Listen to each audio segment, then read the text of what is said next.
A graça e a paz do Senhor Jesus, amados, amém? A igreja pode assentar-se.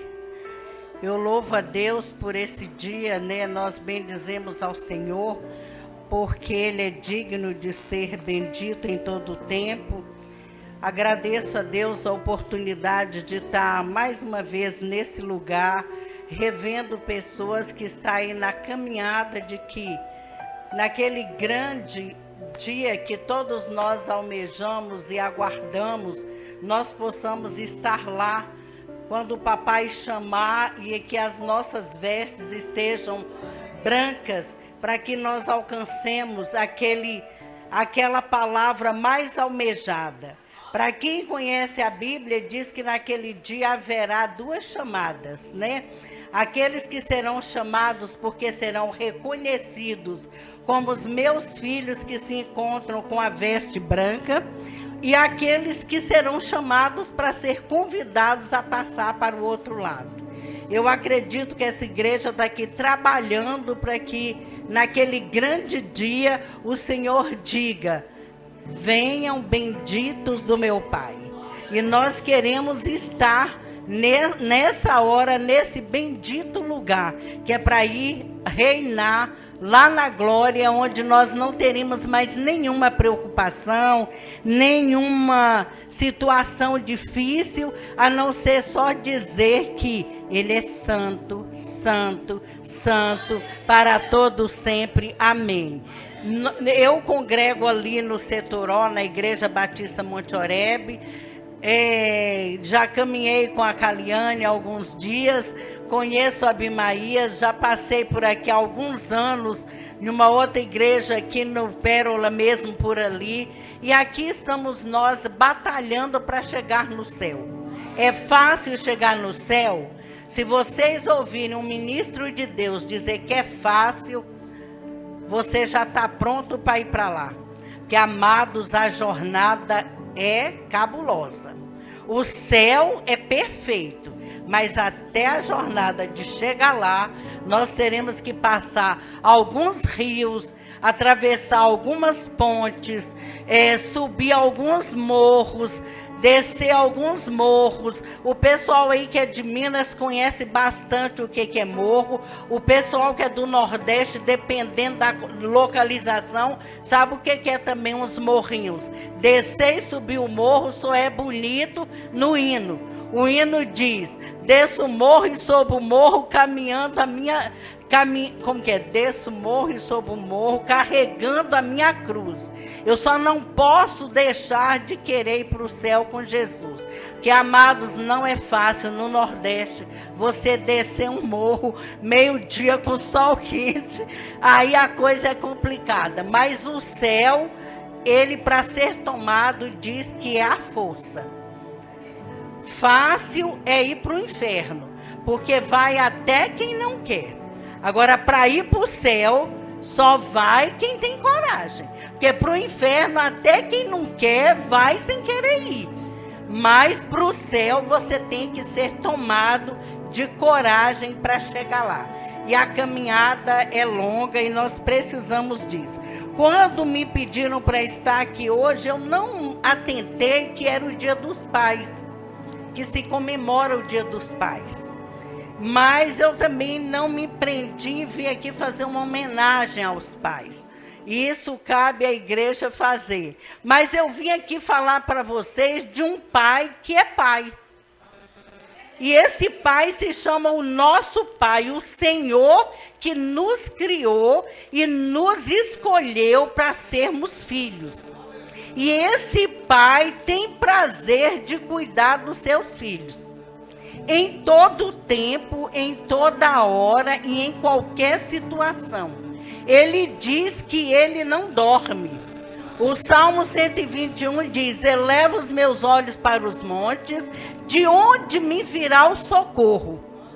Aí vai dizendo: o meu socorro vem do Senhor dos exércitos, que fez os céus e a terra.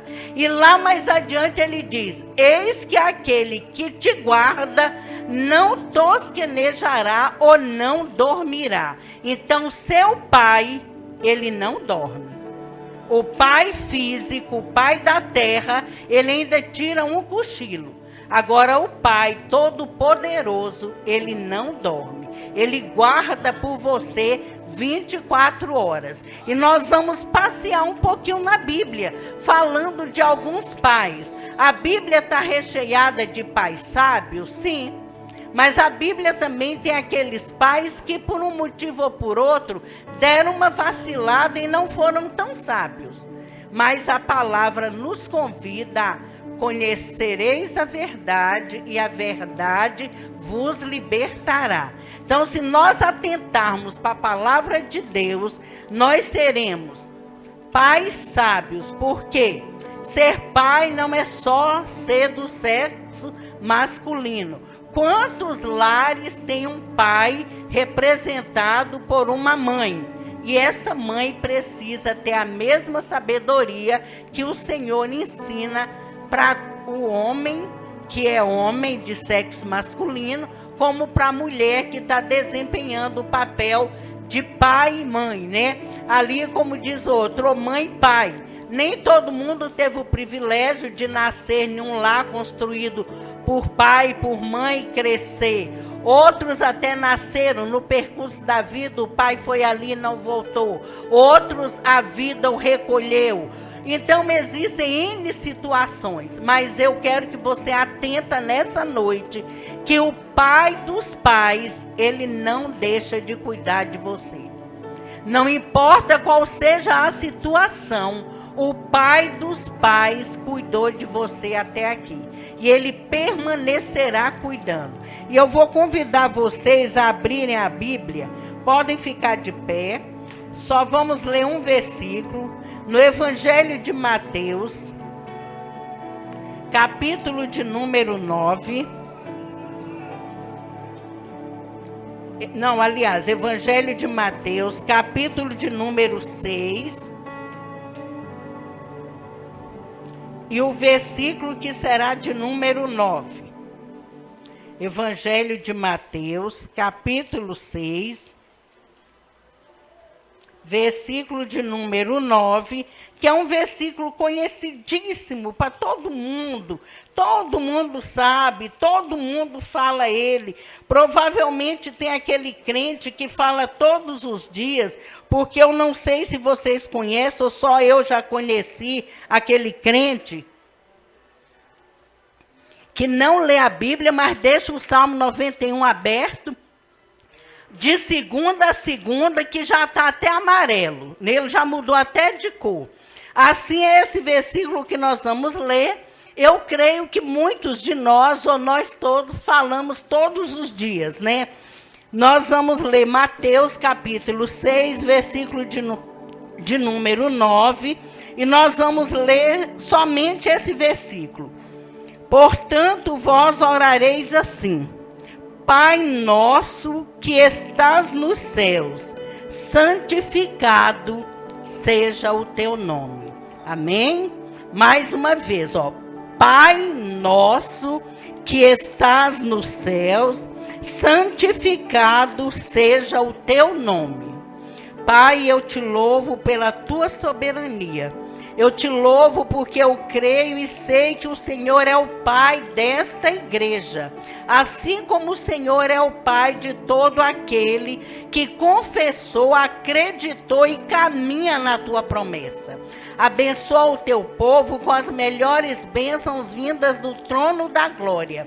E a maior bênção é a certeza de que eles têm um Pai que zela por cada um deles em todos os instantes da sua vida. Fala conosco, que não seja eu a falar, mas seja o que o Senhor precisa falar com o teu povo. Em primeiro lugar, falando comigo, depois com a tua igreja. Eu oro em nome de Jesus. Amém? A igreja pode assentar-se. E como eu falei para vocês, eu quero atentar para um pai, que é o Pai que não nos abandonou. Eu pergunto para cada um de nós que se encontra aqui nessa noite: quem escolheu seu pai? Quem de nós aqui teve a oportunidade de escolher o pai que nós temos, ou que nós tivemos? Quem teve? Se ninguém levantou a mão, foi porque ninguém teve essa oportunidade.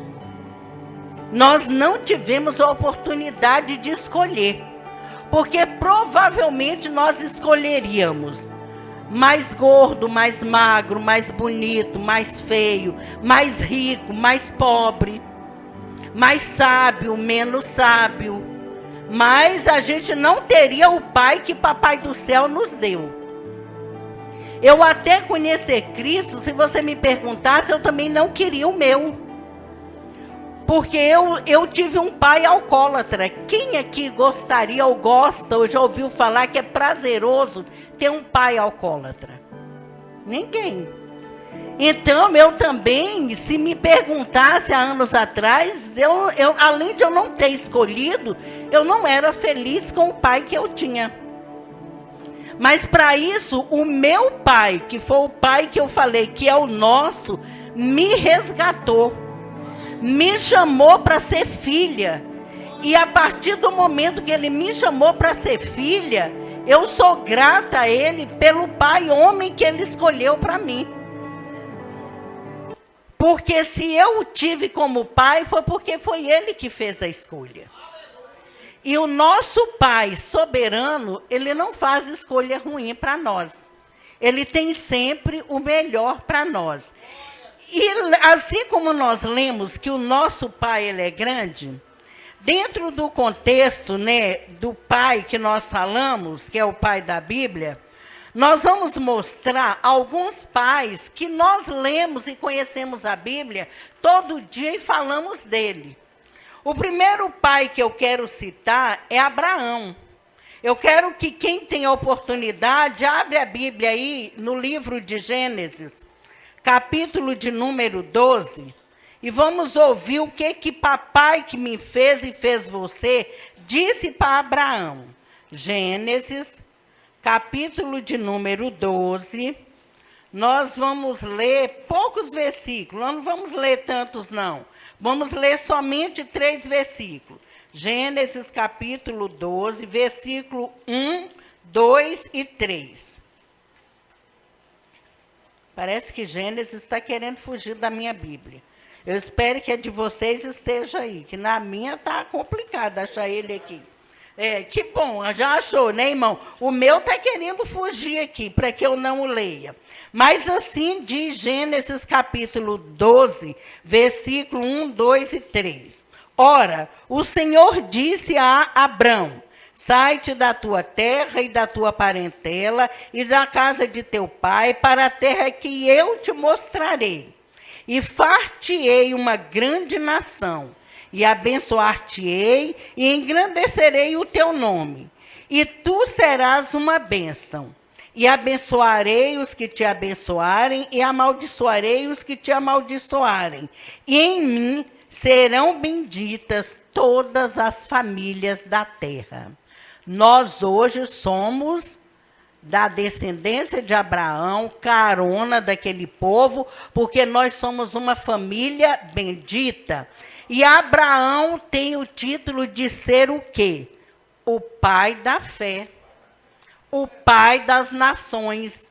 E eu e você somos filhos do Pai Todo-Poderoso e estamos na carona de filhos de Abraão. Porque o Senhor diz que serão benditas todas as famílias da terra. E o Senhor ainda diz que ele vai amaldiçoar a quem amaldiçoar Abraão, mas também ele vai abençoar a quem abençoá-lo. A boca do crente pode ter 2 versões ou é uma só? A palavra do crente não tem que ser sim, sim, ou não, não. E o que passa disso não provém de Deus. Então, nós somos abençoados porque somos filhos descendentes de Abraão e nós estamos no melhor lugar como filhos do Deus Altíssimo. E Abraão, ele foi chamado, ele é o pai da fé, o pai de grandes nações, e também as características de Abraão. Abraão foi um homem obediente ao Senhor. O Senhor disse: sai da tua casa. Como é difícil um jovem hoje, quando ele não tem uns pais evangélicos que ele vai sair de casa até para construir família, e às vezes até no nosso meio, né? Não vamos também ser tão santos e dizer que todo jovem que vai construir família, a mamãe daquele jovem ama tanto aquela que está chegando, né? Para dizer assim, vai com Deus e abençoar e dizer tudo que eu queria. Mas o Senhor diz que nós devemos fazer o quê? Abençoar sempre. Então, se está vindo, é bem-vinda. Eu tenho que acolher, eu tenho que dizer bem-vindo, faz parte de nós. Eu, querendo ser esperta na vida, só tive 2 filhas, vocês conhecem uma, que é a Fabíola, e quem me conhece, que aqui tem quem me conhece, eu nunca quis genro. Eu sempre quis filho, porque filho cuida de mãe. E genro só põe apelido em sogra. Né? Não é assim que a gente escuta falar? Genro só quer que a sogra morra. Ah, ela vem visitar na minha casa, mas eu vou fazer uma casa que não tenha cantinho, porque ela vai falar que quer um cantinho, então se não tem cantinho já nem precisa vir. Não, eu quis ser mãe, porque mãe é sempre bem-vinda. Se é na vida que nós vivemos, nós queremos ofender alguém, fale da mãe. Eu sempre digo para alguém que se a gente quer pisar no calo de alguém, fale da mãe dele. Diga, é sua mãe. Quem é que nunca brigou na escola aí quando alguém falou que a mãe não prestava, né? Muitos já brigaram. A Bimaia está sorrindo aqui, provavelmente ele era bom de briga quando alguém dizia que a mãe dele não era gente boa. Porque o povo pode falar da mãe do vizinho, da minha não fala não. Então, nós temos que abençoar e trazer. E Abraão foi um pai sábio. Ele foi o pai das nações, o pai da fé, que é o que move o crente? A fé. Não é a fé que move o crente? Então, nós temos a herança de Abraão. Vamos deixar Abraão no lugarzinho dele? E, além do mais, ele foi o pai do Isaac. Tem toda aquela história que vocês são crentes, que leem a Bíblia, conhecem a história toda. Nós vamos deixar aquele pai, e eu vou passar para um pai que tem muita gente que se reluta.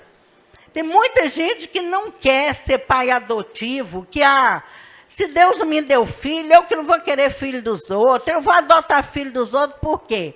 Mas a Bíblia nos fala de um pai sábio. Eu quero que vocês abram a Bíblia aí no livro de Esté, no capítulo de número 2, o versículo 5 e 7. Esté, capítulo de número 2, versículos 5 e 7. Deixa eu ver se eu fiz as pazes aqui com Esté. Eu acho que eu fiz aí. Esté está depois de Neemias, antes de... É assim mesmo, gente? Antes de Salmos, de Jó. Esté, capítulo 2, versículos 5 e 7. Somente 2 versículos. Diz assim a palavra de Deus. Havia então um homem judeu na fortaleza de Suzã, cujo nome era Mardoqueu, em algumas Bíblias diz Mordecai, filho de Jair, filho de Simei, filho de Cis, homem de Benjamita, que fora transportado de Jerusalém com os cativos e que foram levados, com Jeconias, rei de Judá, o qual transportara Nabucodonosor, rei de Babilônia. Mardoqueu, a Bíblia não fala que ele tinha esposa, a Bíblia não fala que ele tinha família. E a única família de Mardoqueu foi Esté, que era filha de um tio, e que o tio faleceu juntamente com a esposa, e Mardoqueu criou Esté. Criou com amor, e quem lê a Bíblia, que somos nós, vocês aí, sabemos quem foi Esté. A grande mulher que foi levada como uma jovem nova lá para o castelo, porque a esposa do rei havia feito besteira, E quando Esther ali chegou, alcançou graça aos olhos de quem comandava as moças. Por que será que Esther alcançou graça diante daquele comandante das moças, daquele que zelava das moças? Porque Esther tinha boas instruções. Ela foi criada com bons ensinamentos, como se comportar bem, como proceder bem. Filhos precisam saber que olhos de pais não estão com eles 24 horas. Mas entendam que o olho do Pai soberano, supremo, não fecha nunca. Papai e mamãe enxerga vocês, ou nós, até onde tem uma barreira. Passou daquela porta ali, eu não sei. Nós sabemos que oramos pelas crianças, mas nós não sabemos o que as professoras estão lá fazendo com as crianças. Mas o nosso Pai sabe o que está acontecendo lá. Então, entendam vocês que Esther procedeu bem, foi bem cuidada, porque ela teve um pai, e esse pai não a gerou, ele foi um pai adotivo, que criou com amor, que instruiu, mostrou o bom caminho, e a Esther fez história na nossa vida também. E Mardoqueu, ele era um homem que tinha boas referências, né? Mardoqueu, ele era, as características dele, ele era um homem que temia a Deus, ele era um homem que teve o título de ser zeloso, porque ele zelou daquela moça. E zelou muito bem de uma moça que não era filha dele, mas que era filha do tio dele. E a Bíblia me dá uma característica de Mardoqueu, que ele era altruísta. Eu creio que todo mundo aqui, ou pouca gente sabe o que é altruísta. Eu fui buscar o que é uma pessoa altruísta. É aquela pessoa que se doa para o próximo sem querer nada em troca. Foi o que Mardoqueu fez com Esther. Ele cuidou da Esther sem querer nada em troca. Ele teve a recompensa lá no próprio livro de Esther, fala da recompensa dele, mas não por causa da Esther, por causa dele. Então, existe esse pai adotivo.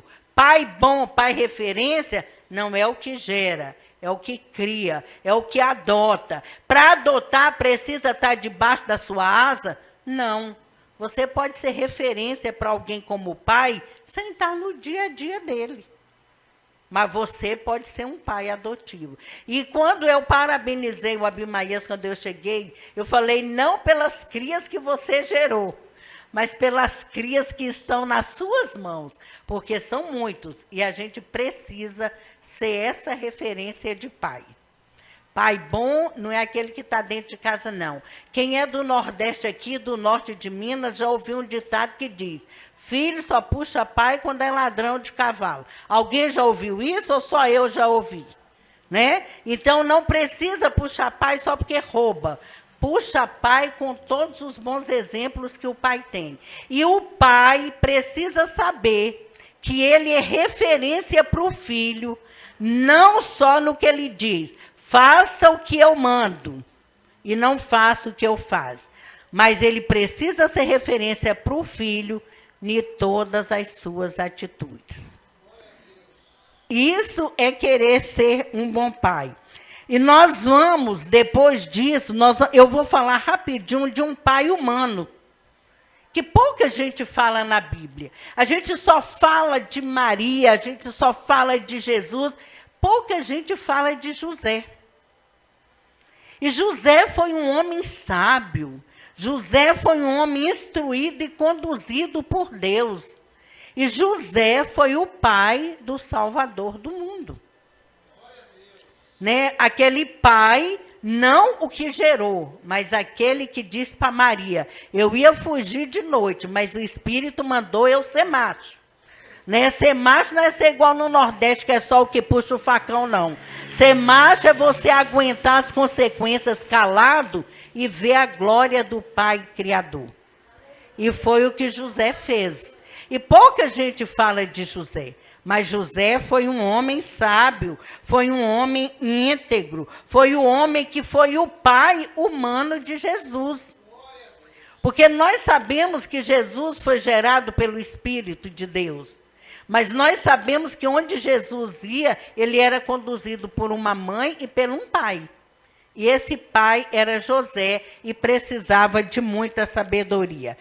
Esse pai, ele está lá em Marcos 5, do versículo 21 ao 24. Vamos lá na Bíblia, Marcos capítulo 5, do versículo 21 ao 24. Vamos achar aí.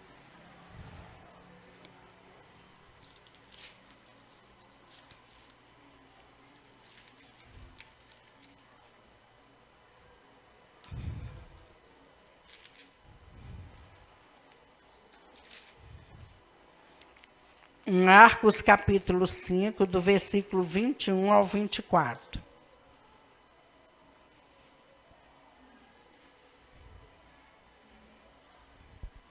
Vamos ver o que nos diz aqui o capítulo 21 e 24, para que pai que nós vamos. E passando Jesus outra vez num barco para outra banda, ajuntou-se a ele uma grande multidão, e ele estava junto do mar. E eis que chegou um dos principais da sinagoga, por nome Jairo, e vendo-o, prostrou-se a seus pés. E rogava-lhe muito, dizendo: minha filha está moribunda, rogo-te que venhas e lhe imponhas as mãos, para que sare e viva. E foi com ele, seguia uma grande multidão, que o apertava. Esse pai aqui, que eu já vim para Marcos, né, já deixamos José, é Jairo. Ele tinha uma filha.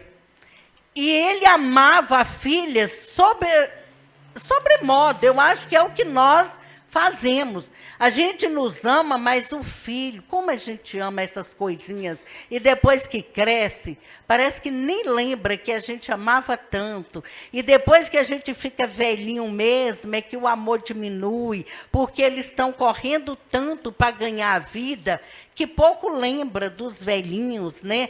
Mas estava ali Jairo, clamando a Jesus para ir socorrer a sua filha, que estava moribunda e que estava enferma, e ele precisava de socorro. E ele vai a Jesus. E Jairo, como todo mundo aqui lê a Bíblia, sabe que Jairo era um grande homem lá em sua terra.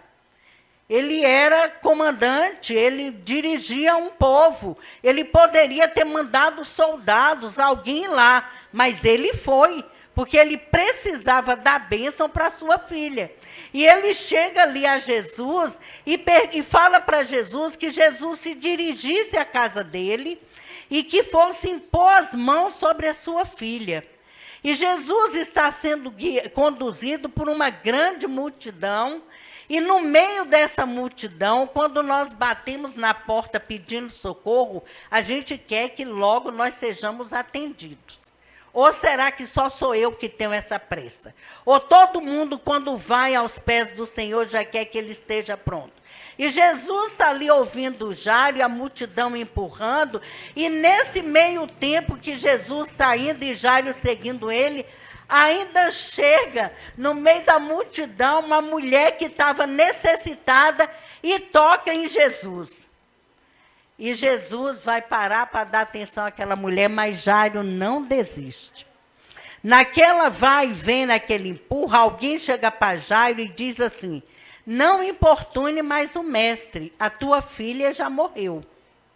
Jesus faz de conta que não escuta, está continuando na multidão, mas Jairo está ali firme no propósito dele.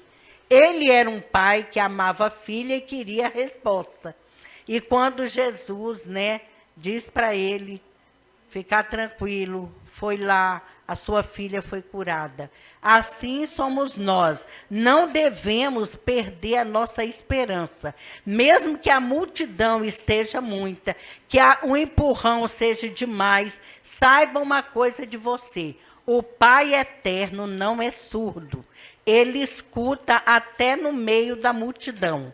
E quando, além da multidão está empurrando, alguém chegar aos subordinados de Jairo e falar que a menina havia morrido, e Jairo ainda estava na confiança que Jesus poderia fazer por ele, ainda aparece a mulher do fluxo de sangue, que se vocês continuarem lendo a história, verão que Jesus parou para saber quem me tocou. Se sou eu, Dalci, com pouca fé, exigente, eu ainda ia dizer, de todas as coisas, ainda tem que aparecer um trambolho desse. Né? Porque está a multidão, um empurra, um vai, não sei o quê, ainda Jesus para, eu estou lá pedindo socorro para minha filha, e Jesus ainda para e pergunta quem me tocou. Se Jairo é Dalci, vai falar, é palhaçada agora, né? No meio de gente desse aqui, como é que vai saber quem tocou nesse homem? Mas a fé de Jairo e o amor dele por a filha não abalou a certeza de que o mestre poderia fazer por a filha dele. E se vocês continuarem lendo aí, vocês verão que o mestre cuidou da filha de Jairo. E eu vejo em Jairo um homem que confiava em Deus, um homem cheio de fé e um homem determinado. Porque ele não retrocedeu e nem argumentou quando o mestre falou. E mais adiante eu vou falar aqui rapidinho. Na Bíblia nós temos assim aquela pressa de falarmos. Eu já vou chegar no finalzinho para a gente encerrar. Mas nós temos um pai também que foi referência. Nós temos Noé. Gente, Noé foi um pai de referência, por quê? Quanto tempo Noé ficou falando que ia chover? Quantos anos Noé construiu aquela arca? Provavelmente Noé não tinha filho, ou tinha, porque o povo naquela época vivia muito tempo. Os filhos de Noé foram criados ouvindo o pai sonhando que estavam exercendo o que Deus mandou, que ia ter chuva, que a arca precisava ser construída. Aqueles filhos casaram e Deus disse para ele, entra na arca, você e a sua família. E aqueles filhos, ouvindo a multidão dizer que Noé era doido, não era assim que falava? Doido, deveria chamar de outros nomes também, mais feio, mas na hora de entrar na arca, tanto aqueles filhos com as suas companheiras entraram na arca. Era um pai que tinha autoridade. Era um pai que os anos não fez os filhos ver que era louco. Porque no meio do caminho era para aqueles filhos ter falado, isso aí tá doido mesmo, ô velho. Está falando isso aí há quanto tempo? Quanto foi tempo mesmo que a arca é construída, hein, gente? Foi 120, 125? Quem lembra aí? Quem é o crente aí que andou lendo a Bíblia? Quanto tempo mesmo que foi para a arca ser construída? Quem lembra? O pastor não vale falar e nem eu. Vocês vão ler a Bíblia e buscar, tá? Então, os filhos viram que aquele pai merecia referência.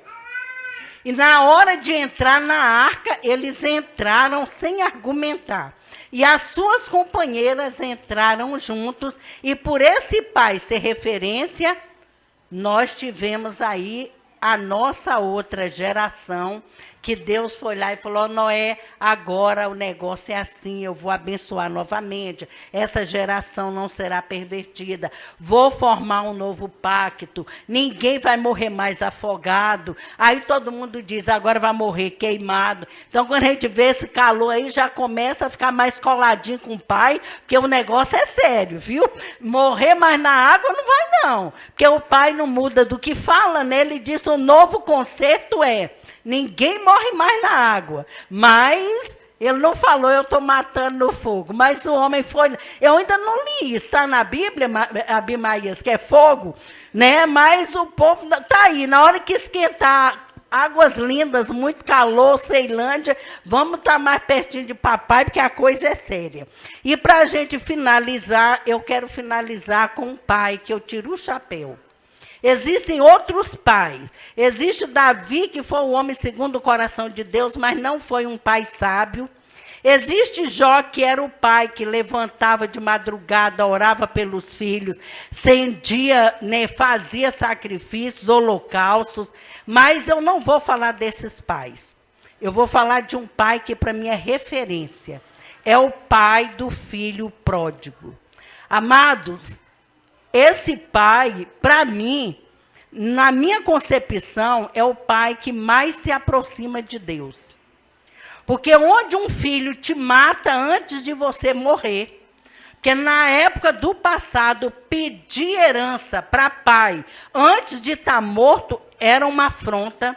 Ele reivindicou a sua herança e ele foi para o mundo e ele gastou a herança toda, mas aquele pai, em nenhum dia, ele perdeu a esperança de que o Pai Nosso, Todo-Poderoso, era fiel para trazer aquele filho de volta. E foi um pai que não vacilou, porque na hora que ele viu o filho vindo, ele não saiu para a loja correndo, igual se fosse eu ou você, para comprar roupa no shopping, para comprar o anel, para comprar o sapato. Quando aquele pai viu aquele filho vindo, ele só mandou matar o melhor bezerro que tinha, que era o melhor boi, e o anel para o dedo do filho já estava comprado, a roupa para o filho já estava pronta, e o chinelo do filho já tinha. Esse pai, na minha concepção, é o pai que mais se aproxima do pai meu e seu. Que nós podemos errar, nós podemos vacilar, mas na hora que nós lembramos dele, reconhecemos que erramos, pedimos perdão pelo nosso pecado, ele nos abraça, nos afaga e nos chama de filho. E diz, eu estou aqui para cuidar de você. Então, igreja, que nós nos atentamos para o Pai Nosso, que é o Todo-Poderoso. É aquele que cura a enfermidade, restaura casamento, liberta os cativos, faz milagres em todo o tempo. Esse é o nosso Pai, que nós lemos no início da mensagem. É o Pai Nosso que estás no céu. Ele é o nosso melhor Pai. E nessa certeza de que Ele é o nosso melhor Pai, que nós possamos aprender a cada dia buscá-lo incessantemente, porque o homem falha, mas Ele é fiel. E Ele faz milagres. O impossível só Ele faz. O que cabe a você fazer, você faz. Mas Ele faz o impossível. E encerrando, eu vou ler a carona do que o irmão leu. Eu tinha deixado um outro aqui, mas Efésios 4 aí. Vamos ler aí só o finalzinho do que o irmão leu aí. Que ele diz que é o nosso Pai. Como a gente está falando aqui de Pai, que é o Pai Nosso, o Todo-Poderoso, ele diz assim, ó. Um só, aqui ó, Efésios 4, 5. Um só Senhor, uma só fé, um só batismo, um só Deus e Pai de todos, o qual é sobre todos e por todos e em todos. Esse é o nosso Pai, o Todo-Poderoso. O meu Pai, o seu Pai. Então, essa noite eu vim aqui falar para você que esse Pai, que é todo-poderoso, ele continua sendo. E eu gosto dele porque ele não dá ousadia para comedor de feijão. Só ele é. Quem é, eu vou falar de Deus, quem ele diz lá, eu sou. Ele é, acabou. Confia, vai na carona que ele tem feito. E eu digo para vocês, não é hora, não é tempo. Mas ele faz, porque na minha vida ele já fez muito. Muito do que você pensa, imagina, e muito mais do que eu não pensei, do que eu não imaginei, mas que ele tem feito. Que nessa certeza que ele é o nosso Pai, eu encerro dizendo, cola nesse Pai que a gente tem futuro. Ficamos grudadinhos nesse Pai, que ele não decepcionou e não decepcionará. E marche com ele. Não importa se o mar se revoltar, se o sol não brilhar, mas acredita que esse Pai sempre vai estar conosco, amém? E eu agradeço a oportunidade e passo a palavra para o Abimaías. Que Deus assim seja engrandecido e que nós sejamos ser gratos a Ele, porque Ele é o Pai Todo-Poderoso, amém?